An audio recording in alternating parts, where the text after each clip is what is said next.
Imana yo iduhaye amahirwe yo kongera kuboneka imbere yayo muri aya masaha, izina ry'Imana nirihabwe icyubahiro. Dukomeje kubana muri ya gahunda yacu y'ibyigisho bituyobora mu kwiga Bibiliya. Turacyari ku cyigisho cyacu cya 9 kitubwira isoko y'ubugingo. Twabonye ko Kristo ari we soko y'ubugingo, tubona ko muri we ari isoko y'ubugingo. Kumwizera no kumwemera nimwo dufite ubugingo. Ibyo rero tumwizezwa n'amagambo ye, aho twabonye mu ngingo yo kwa kabiri amagambo y'ubugingo, kandi tubona ko mu kwizera ayo magambo, mu kwizera Kristo nka Mesiya, mu kumwemera nk'umwami n'umukiza wacu, ibyo nibyo biduhesha kwakira ubwo bugingo buhoraho, maze Kristo agahinduka isoko y'ubugingo iba muri twe. Ibyo bintu twabonye ko dukwiye kubyizera, ko tukizezwa nuko ubwe yabivuze, kandi twabonye ingorano y'abizeye ibyo, ko bahawe ubushobozi bwo kwitwa abana b'Imana. Kandi rwose si n'ubushobozi bwo kwitwa abana b'Imana gusa, ahubwo niko bari koko, kuko mwuka w'Imana uba muri bo ahamanya n'imitima yabo ko ari abana b'Imana. Mu ngingo y'ejo rero twabonye ko akaga n'ingorane biva mu kwanga Mesiya cyangwa se mu kwanga soko y'ubugingo. Twabonye ko iyo abantu bashize mu nyurabwenge bagashingira mu bwenge bwabo, ibyo bintu byo kwizera batabonye bahinduka nka Tomasi, maze kuko nta mahirwe afite yo guhura na Yesu imbonankubone ngo abamare gushidikanya kwabo, birangira havuyemo kwanga soko y'ubugingo. Kandi ibyo bihera mu gushidikanya bikava mu kwanga, bityo bikarangira haba bwibwe imbuto yo gushidikanya, yo kutizera, maze bityo hakabaho gucirwaho iteka. Niyo mpamvu uyu munsi ingingo y'umunsi tubwira ngo gucirwaho iteka. Reka rero mbere yuko tuyinjiramo tubanze dusenga Imana.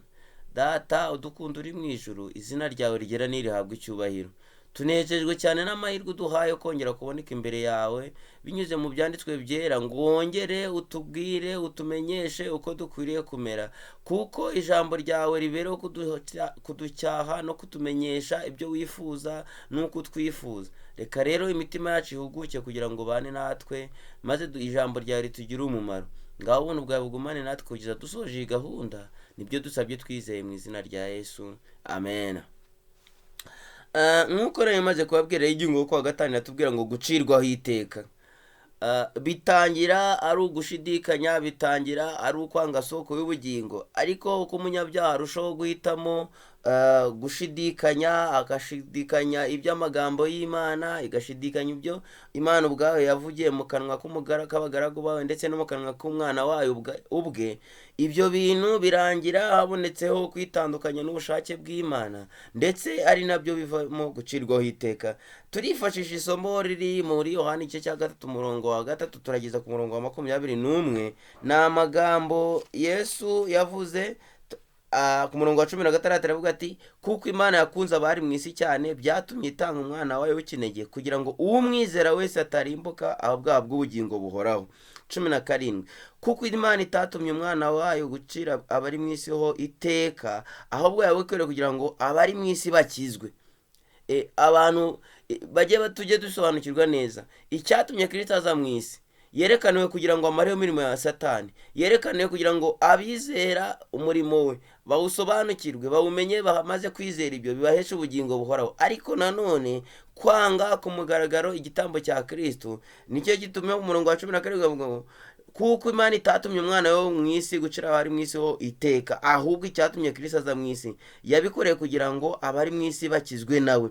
Uwumwizera ntacirwaho iteka, ariko utamwizera amaze kuricirwaho kuko atizeye izina ry'umwana w'Imana w'ikinege. Uko gucirwaho iteka rero nuko umucyo waje mu isi, abantu bagakunda umwijima kurutisha umucyo, batewe n'ibyo bakora kuko ari bibi. Kuko umuntu wese ukora ibibi yanga umucyo, kandi ntaza mu mucyo ngo ibyo akora bitamenyekana. Ariko ukora iby'ukuri niwe uza mu mucyo, ngo ibyo akora bigaragare ko bikomoka ku Mana. Ni ukuvuga iki? Ni ukuvuga ko igihe Kristo yazaga mu isi, icyari kimuzanye ni ukugira ngo yerekane uburyo gutungana bishoboka. Ariko kutamwemera bigaragara ko umucyo wabonetse, umuntu agahitamo umwijima. Ibyo rero akaga n'ingorane bivamo nuko birangira habonetsemo guhabana gukabije, kuko ukunda Kristo akora iby'ukuri, kandi ibyo akora abikora mu mucyo. Murabyibuka ko muri Yohana igice cya 10 Yesu Kristo yerekanwe nk'umucyo waje mu isi. ariko abantu bakunda umwijima. Mbese uyu munsi ni hehe twebwe dutandukanye nabo? Ko Kristo yerekanye urukundo rwe rukahishurwa mu byanditswe byera, maze mu kumvira ukuri dukwiriye kuba tugaragaza ko twumvira ukuri, tubigaragarisha gukora ibijyanye n'ubushake bw'Imana. Ariko igihe duhitemo ko ubushake kugenda muri ingeso za kamere yacu, icyo gihe natwe tuba tugaragaje guhitamo ibikorwa by'umwijima, kandi amaherezo uwaciraho iteka abayuda si uko yazanwe no guca baciraho iteka, ahubwo imirimo n'ibikorwa byabo nibyo byagenaga uruhande barimo. Rero batubwiye ngo kwanga Kristo cyangwa se kwanga umucyo w'isi bituma tugira gushidikanya, kandi bikatugusha mu mutego, mu bishuko by'umwanzi. Ni ukuvuga duhisanga turi mu mwijima w'icuraburindi. Kwanga Kristo n'amagambo ye, kwitandukanya nawe, amaherezo nta handi bitugeza mu mwijima, bityo umuntu agasigara ari atakiyoborwa n'umucyo, bigasigara atakifuza kwerekana kubana na Kristo, kuko amagambo ya Kristo aba adakifite umwanya muri we. Iteka ryose amagambo y'ukuri kwa Bibiliya ahinduka nk'acira urubanza udakunda gukurikiza ukuri. Mubyibuke neza, rimwe mu ntambwe nigeze mbisoma mu magambo ari mu gatabo k'umugenzi, aho mu ntambwe umuntu atera asubira inyuma, rimwe atangira kwihunza abavuga ukuri, kuko ngo icyitegererezo cyabo kimuhindukira igishinja, kuko aba atagishoboye gukurikiza ukuri nk'uko kuri. Abagukurikiza n'abakwigisha bahinduka abanzi be, bityo amaherezo Satani akururira uhisemo kugenda mu mwijima akamukurura mu bishuko bye. Bityo tugiye kureba ingingo z'ibyabaye kuri Adamu na Eva igihe bahitagamo gushidikanya amagambo y'Imana. Tubyibuke, Eva we na Adamu bari bahaye itegeko ribabwira ngo umunsi bariye ku giti kimenyekanisha icyiza n'ikibi, uwo munsi no gupfa bazapfa. Ayo yari amagambo yavuzwe n'Imana, kandi Imana yajyaga yohereza abamarayika bayo kuba yasobanura ayo magambo. Ariko igihe Eva yari yatandukanye n'umugabo we, akabona agahura n'inzoka, agahura na Satani mu ishusho y'inzoka, Satani yamuteye gushidikanya amagambo y'Imana. Mbese koko Imana yavuze ngo umunsi mwakiriyeho mu gupfa muzapfa? Ngo igihe Eva yitegerezaga inzoka irya kuri iryo tunda, byazamuye gushidikanya muri we, maze bimutera amatsiko. Ya matsiko atuma yibagirwa icyo Imana ubwayo yavuze. Hano batubwira ngo Eva yahawe umucyo wo mu buryo yagombaga kwitwara ku giti cyari hagati mu busitani. Satani yateye mu mutima wo gushidikanya. Eva yashidikanyije ijambo ry'Imana binyuze mu gutekereza ko Imana y'urukundo itajyaga kurimbura ibiremwa yaremye. Uko gushidikanya biracyari igikoresho Satani akoresha, akabwira abantu ko rwose Imana y'urukundo itazarimbura abanyabyaha, akerekana urutonde rw'abakora ibyaha, maze kuri ibyo agasengera avuga ati burya Imana ni urukundo, kandi koko Imana ni urukundo ntabwo aba abeshye. Ariko akagerekaho ikindi kinyoma kivuga ngo ubwo Imana ari urukundo ntibasha kurimbura ibiremwa byayo yaremye. Icyo ni ikinyoma gisa, kubera ko Imana idahinduka n'ijambo ryayo ntirihinduka. Ijambo ry'Imana binyuze mu gutekereza ko Imana y'urukundo itajyaga kurimbura ibiremwa yaremye, yayishingikirije ku marangamutima ye, maze inzoka yatangiye kurya ku mbuto, kandi yari ifite ububasha bwo kuvuga. Eva rero yibwiye ko hari inzoka ishobora kuba ari iri mu kuri, maze aribwira ati ninkiryaho nzahinduka nk'Imana. Ubwo Eva yari amaze kubeshywa, yateye umucyo umugongo, kandi n'umugabo nawe yahisemo iyo nzira. Ngiki ngaka kaga n'ingorane tugira igihe Eva yari atangiye gushidikanya amagambo y'Imana, yafashe umwanzuro avuga tumva burya koko Imana yaratubishye ikintu cyiza.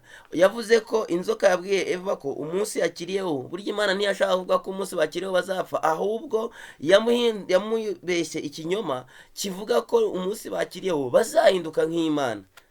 Mbese kuki Eva yifuzaga guhinduka nk'Imana? Ibyo byavuye mu gushidikanya amagambo y'Imana, kuko ayo magambo ntiyari yarigeze ayumva na bamarayika bayabasobanurira, ntiyari yarigeze ayumvana n'Imana ubwayo, kuko Imana yo yarababwiye ngo umunsi bakiriyeho no gupfa bazapfa. Kandi koko umunsi bakiriyeho batakaje ubushobozi n'ububasha n'ubugingo bari bafite muri bo, kuko ibyo Imana yavuze byasohoreye kuri bo. Kuko umunsi bakiriyeho bakamenya ikibiza n'ikibi, ntibari bagishoboye kubana n'Imana yera, kuko bari bagaragaje kutumvira Imana. Ibyo byabaviriyemo rero gucirwaho urubanza Imana yari yaravuze, bitari mu mugambi w'Imana ko bacirwaho urubanza, ahubwo kuko batumviye amagambo y'Imana, ibyo byonyine ubwabyo byabahindukiye ugusohora kw'amagambo Imana yari yaravuze ku munsi bakiriho no gupfa bazapfa.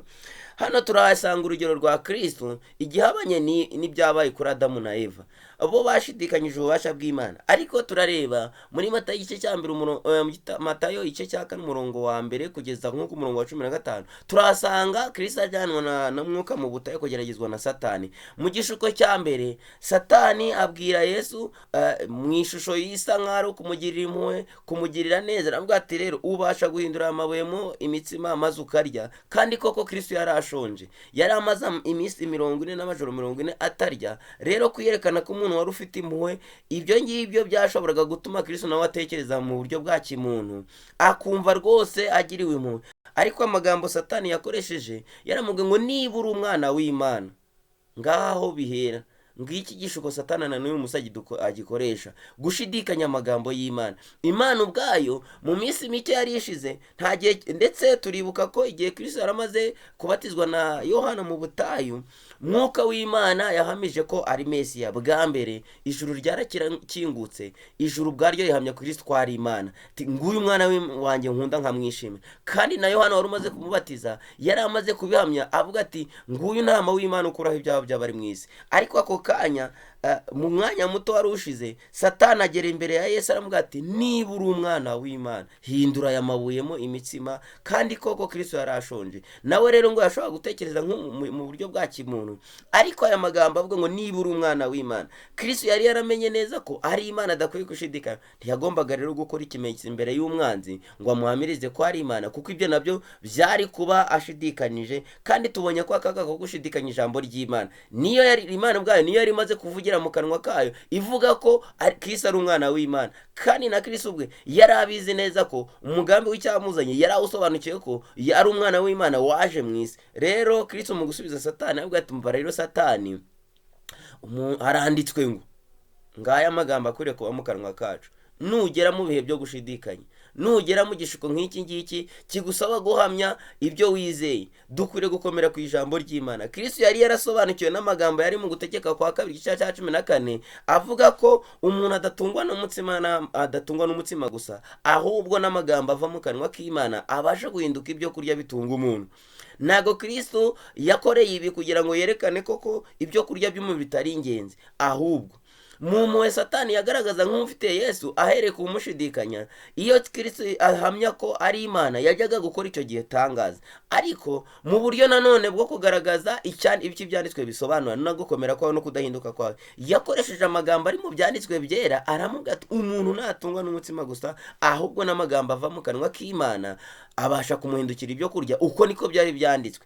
Kandi natwe dufite ibihamya by'ibyanditswe byera. Hano turabona Kristo nawe yashoboraga kugira ibitekerezo nk'ibya kimuntu birimo gushidikanya, bimeze nk'ibyo Adamu na Eva bagize, nk'ibyo abantu babayeho mbere y'umwuzure bagize, ndetse nk'ibyo Abisirayeli bagize igihe bari i Kadeshi, cyagiye bashidikanyaga iby'Imana yavuze ko bazahabwa igihugu kiri hakurya ya Yorodani.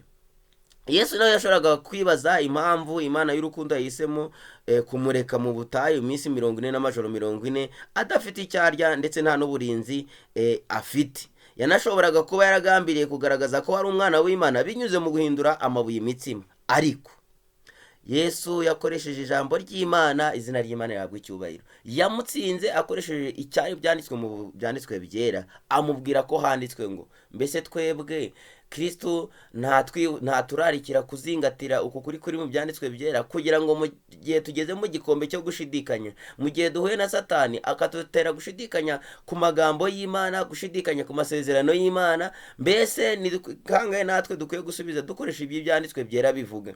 Nayo mpamvu Elina White turarikira kubanza kugira ibyo tubika mu bitekerezo byacu, tukaba inshuti z'ibyanditswe byera, ariko tutagamije kugira ngo tubimenye tubibwire abandi gusa, ahubwo ari byo kudukomeza mu gihe duhuye n'ikigeragezo cyo gushidikanya. Kristo rero yasubije akoresheje ijambo ry'Imana, yakoresheje yakoreye ku rwego rw'ibyo mu ijuru, aho kugira ngo akoreshe ibitekerezo byabo mu isi. Mbega uburyo byari byoroshye ko nawe yakoresha imyumvire ya kimuntu maze agahitamo inzira mbi, ari abantu benshi bakora, ndetse n'abavuga ko bafite kwizera.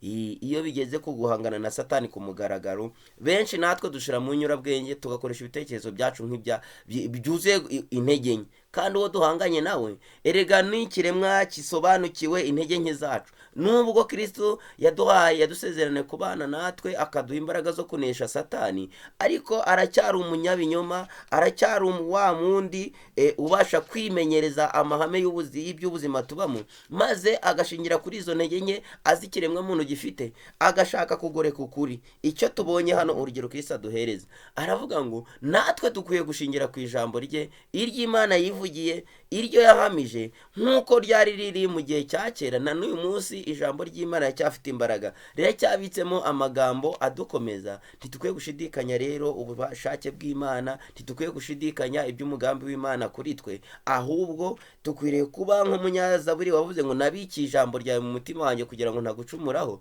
maze ayo magambo azadufasha akanadukomeza mu gihe Kristo mu gihe satani atugerageza ashingiye ku ntege nke zacu. Abasha rega nawe gukoresha ibyanditswe byera mu mugambi we, ariko Kristo uba muri twe abasha gutuma dusobanukirwa n'uburiganya bwa satani, maze twishingikirije ku magambo Kristo yatwandikirishije binyuze mu byanditswe byera, ukuri kurimo tukakwifashisha mu gushigikira kwizera kwacu. Kandi Kristo yiteguye kubana natwe kugira ngo aduhishurire kuri buri ntambwe yose, kuri buri gishuko cyose. Dukwiriye kuhinginga Imana kugira ngo iduhe amagambo akwiriye, ubwo nibwo tuzaba abahamya bo kwizera kwacu. Kandi Kristo yiteguye gukora ibyo bintu, natwe tukwiye guca bugufi kugira ngo Kristo asohoreze umurimo we muri twe. Nibyo mbasabira, nanjye nisabira mu izina rya Yesu. Reka dusenge Imana. Turagushimye cyane Uwiteka Mana ikiranuka, wowe waturemye kandi uzi intege nke zacu, watugeneye ibidukwiriye maze ubizingatira mu ijambo ryawe. Rikwiye kuba ibyo kurya byacu bidutunga mu buryo bwa buri munsi, kandi nk'uko wabigenjereje intumwa igihe bari bamaze kubisobanukirwa, byabateye kuva mu gushidikanya maze bagira ubushizi bw'amanga, bityo bahinduka abahamya bo guhamya ubutumwa bwiza nk'uko wari babasezeraniye. Uwo mwuka wakoranye n'intumwa wamuduhaye ku rugero ruhagije. Reka uduhe imitima yizeye, ngo kwizera kutubere ibiganza byakira impano ijuru ryifuza kuduha. Ubwo nibwo tuzabasha guhangana n'ibishuko bya satani birimo uburiganya bwinshi. Nk'uko Kristo yatsinze satani, ibyo bintu bifuza ko natwe bikorwa mu mitima yacu, maze tugahagarara nk'abagabo n'abagore bo guhamya ukuri kw'ibya Yesu. Kandi uko kuri kwahinduye imitima yacu kuzanahindura n'imitima ya bagenzi bacu. Ngaho ubuntu bwawe busohezwe mu mitima yacu, natwe tugize ibyo. Nibyo dusabye twizeye mu izina rya Yesu Umwami wacu. Amen. Amen.